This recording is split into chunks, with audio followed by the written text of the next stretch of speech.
ఇక మరో ప్రధాన వార్త, సిరిసిల్ల కలెక్టర్పై ప్రభుత్వం సీరియస్.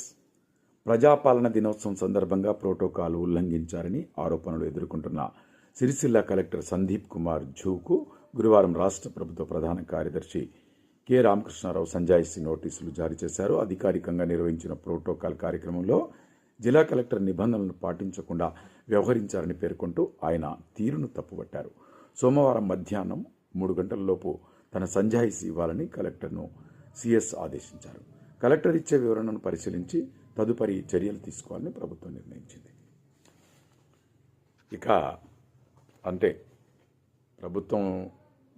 ప్రభుత్వం అంటే అధికారం చేతిలో ఉంటే ఏదైనా చేయొచ్చు మనం. కాబట్టి ఒక కలెక్టర్కే నోటీసులు ఇచ్చారంటే అర్థం చేసుకోవచ్చు. అంటే అక్కడ ఏంటి అంటే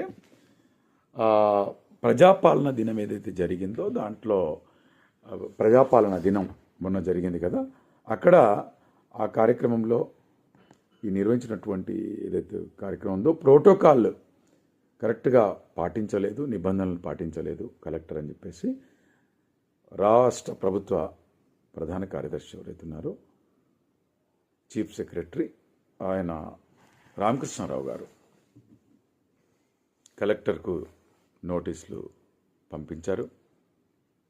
అయితే దీనిపైన కలెక్టర్ సంజాయిషి ఏం చెప్పుకుంటారు, ఆ తర్వాత ఎలాంటి చర్యలు ఉంటాయి అనేది తర్వాత చూస్తాము, ప్రభుత్వం చూసుకుంటుంది అని చెప్పారు.